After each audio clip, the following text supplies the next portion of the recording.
பார்ப்பனம். வணக்கம் ஃப்ரெண்ட்ஸ். இன்னைக்கு நம்ம என்ன பார்க்க போறோம்னா ஆவணி பௌர்ணமியோட சிறப்புகள் பார்க்க போறோம். நாம என்ன மாதிரி சாமி கும்பிடுறதுன்னு சொல்லிட்டு பார்க்கலாம். ஆவணி மாதம்னாவே ரொம்ப சிறப்பான மாதம் அப்படின்னு சொல்லி இருக்கிறோம். ஆவணி பௌர்ணமி திருவோண நட்சத்திரமும் பாதி காலையில வரைக்கும் வருது, 9 மணி வரைக்கும். அதுக்கப்புறம் அவிட்ட நட்சத்திரம் வருது. திருவோணம் அவிட்டம் ரெண்டும் சேர்ந்து வர்றது ரொம்ப சிறப்பு. ரெண்டாவது திங்கக்கிழமை வருது, சிவபெருமானுக்கு உகந்த நாள்ல வருது. சந்திரனுடைய நாளாவும் இருக்கு. திருவோண நட்சத்திரங்கிறதுனால சந்திரனுக்கு உகந்த நாளாவும் இருக்கு. திங்கள் அன்றி பௌர்ணமி வருவது ரொம்ப சிறப்பு. ஆவணி மாத பௌர்ணமி நாள்ல நம்ம சிவபெருமான வழிபடுவதோடு அம்பாளையும் பூஜிப்பது சிறந்ததா இருக்கு. அதனால கம்பல்சரி எல்லாரும் குலதெய்வ வழிபாடு பண்றது ரொம்ப சிறப்பு. ஆடி மாதம் போய் ஆவணி வந்தா 1000 நன்மைகள் தேடி வரும் அப்படின்னு சொல்லுவாங்க. ஆவணியில அத்தனை நாட்களும் மங்கள நாட்கள் என்பது ஆன்றோர் வாக்கா இருக்கு. பெருமை மிகு இந்த மாதத்துலதான் நம்ம விநாயக பெருமான, நம்ம கிருஷ்ணர் அவதாரம் எடுத்திருக்காங்க. மாணிக்க வாசகருக்காக இறைவன் குதிரைகளை கொண்டு வந்து மதுரையமதியில ஒப்படைத்தது ஆவணி மூல நட்சத்திர நாளுதான். அரசர்களில் சிறந்தவரான மகாபலி மன்ன வாமனமூர்த்திக்கு 3 அடி தானம் கொடுத்ததும் இந்த ஆவணி மாத சிரவண நட்சத்திரத்துலதான், துவாதசி நாளில் தான் கொடுத்தாரு. சிரவண தீபம் என்று போற்றப்படும் ஆவணி மாத திருவோண நட்சத்திரத்தில் ஏற்றப்படும் இந்த தீபம் வேண்டுதல்களை நிறைவேற்றக்கூடிய அற்புதமான வழிபாடு அப்படிம்பாங்க. இந்த நாள்ல திருமலை திருப்பதியில உற்சவரான மலையப்ப சுவாமி ஊஞ்சல் மண்டபத்துல திருசேவையா இருப்பாரு. அப்போது அங்க 1008 திரிகளை கொண்டு நெய் தீபம் ஏற்றுவாங்க. அந்த பகுதியே ஒளி வெள்ளத்துல மிதக்கும்.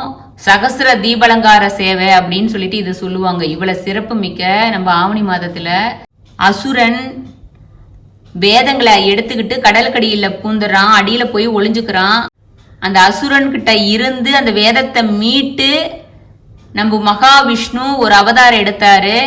நம்ம ஹைகிரீவர் அவதாரம், ஹைகிரீவர் ஜெயந்தி அப்படின்னு சொல்லிட்டு நம்ம சொல்றோம். சிவனுக்கு இணையான இறைவனும் இல்லை அப்படின்னு சொல்லிட்டு அகத்திய மாமுனி தமிழ் மாதங்கள்ல ஆவணி மாதத்தை ரொம்ப சிறப்பா இருக்குதுன்னு சொல்லியிருக்காங்க. கேரளாவுல இதுவே முதல் மாதமாகவும் இருக்கு. அதனால சிம்ம மாதமா அதுங்க சொல்லுவாங்க. சிரவண நட்சத்திரம் என்று வடமொழியில் அழைக்கப்படுகிறத நம்ம திருவோண நட்சத்திரத்தை தான் சொல்லுவாங்க. திருவோண நட்சத்திர நாள்ல பௌர்ணமி வரவு தான் இங்க சிரவண மாதம் அப்படின்னு நம்ம சொல்றோம். வேதம் கற்றுக்கொள்ளறதுக்கு தொடங்குற மாதமாகவும் இருக்கு. அது போல தேய்ந்து போன பூநூலை மாற்றிக்கொள்ளும் ஒரு சடங்கான மாதமா இருக்கு. பிராமணர்கள் இந்த ஆவணி அவிட்டத்தை ரொம்ப முக்கியமா அவங்க பண்ணுவாங்க. ஏன்னா அவங்களுக்கு இது முக்கியமான நாள். அவங்க வேதங்கள் கத்துக்கிறதும் இந்த நாள்ல ஸ்டார்ட் பண்ணுவாங்க. இந்த நாள்ல பூநூல் எல்லாரும் பூநூல் மாத்துவாங்க, புது பூநூல் போடுவாங்க. அதனால ஆவின அவிட்டங்கிறது அவ்வளவு சிறப்பு மிக்கதா இருக்கு. பார்க்கடலை அசுரர்களும் தேவர்களும் இணைந்து கடைய அழுத்தம் தாழாத வாசுகி பாம்பு ஆழகாலம் என்னும் விஷத்தை கொடிய நஞ்ச கக்குச்சு. அந்த சகல தேவர்களும் அஞ்சியோட தியாக திருவுருளான நம்ம ஈச பெருமான அந்த விஷத்தை தாம் ஏற்றுக்கொண்டு சகல லோகங்களையும் காத்தாரு. அந்த நாளும் இந்த ஆவணி பௌர்ணமி அப்படின்னு சொல்லிட்டு சொல்றாங்க. பௌர்ணமி நாளில் ஆதி பராசக்தி 16 வடிவங்கள்ல மகா திரிபுர சுந்தரியாக நமக்கு ஆசீர்வாதம் வழங்குறதா ஐதீகம். அதனால பௌர்ணமி நாள்ல அம்பிகையை வழிபட்டால் கிரக தோஷங்கள் விலகும், பில்லி சூனியம் ஏவல் போன்றவை நீங்கக்கூடியதா இருக்கும். திங்கக்கிழமையில பௌர்ணமி வருவதால சிவபெருமான் வழிபாடு ரொம்ப சிறப்பு. அந்த நாள்ல வழிபட்டு நம்ம கடன், இந்த ஆவணி பௌர்ணமி கடன் தீராத கடனை தீக்கும் அப்படின்னு சொல்லிட்டு சொல்றாங்க. கலைகளுக்குரிய நட்சத்திரமான அவிட்ட நட்சத்திரத்தன்று சேர்ந்து வருவதால அம்பிகைக்கு விளக்கேற்றி நெய் கலந்த சாதத்தை நெய்வேத்தியமா படைச்சு வழிபடுவது மிக சிறப்பா இருக்கும். செல்வ வளகம் பெருகும், தீராத கடன் தொல்லைகள் தீரும், பிரச்சனை தீரும் அப்படின்னு சொல்லிட்டு இருக்கு.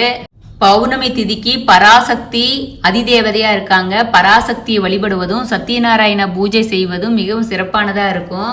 இந்த பௌர்ணமி ஒளிமயமான தினத்துல அம்பிகைக்கு பூஜை செய்து வழிபட்டா தேவியின் அருள் பரிபூரணமா நமக்கு கிடைக்கும்.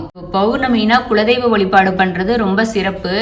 பௌர்ணமி நாளில் விரதம் இருந்து வழிபாடு செய்த அனைத்து விதமான செல்வ நலங்களும் வீடு தேடி வரும் அப்படிங்கிறது நம்பிக்கையா இருக்குது.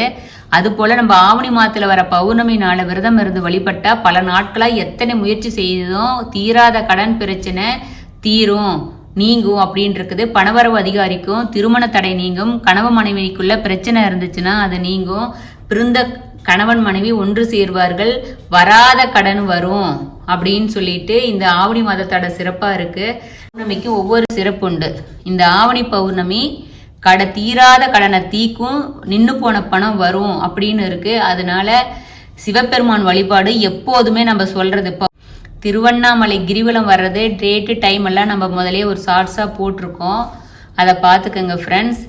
ஏன்னா விடிய காலையில தான் வர்றதுனால 3 மணிக்கு ஆரம்பிக்கிறதுனால எல்லாமே ஃபுல்லாக திங்கக்கிழமையிலேயே தான் இருக்குது. இந்த திங்கக்கிழமை ஃபுல் டே, அப்புறம் அன்றைக்கி நைட்டு 1 மணி வரைக்கும்னு வச்சுக்கலாம். விடிய காலையில் அடுத்த நாளுக்கு ஆயிடுது 12 மணியோட. அது வரைக்கும் பௌர்ணமி இருக்குது. கிரிவலம் செல்றவங்க அந்த டைமில் போகிறது ரொம்ப சிறப்பு. அன்னதானம் எப்போதும் ரெகுலராக இந்த பௌர்ணமின்னு இல்லை, எல்லா பௌர்ணமியுமே குலதெய்வ வழிபாடு, அம்பாள் வழிபாடு பண்ணுறது ரொம்ப சிறப்பு. ஆவணி பௌர்ணமி எல்லா தெய்வங்களுக்கும் சிறப்பான நாளாக வந்திருக்கு. அதனால ஆவணி பௌர்ணமியில் தெய்வங்களை, உங்களுக்கு பிடிச்ச இஷ்ட தெய்வங்களையும் குலதெய்வத்தையும் வழிபட்டு எல்லா நலனும் பெறணும் அப்படின்னு சொல்லிட்டு சிவார்ப்பணம் 6161 சேனல் சொல்லிக்கிறோம். சிவார்ப்பணம். வணக்கம் ஃப்ரெண்ட்ஸ்.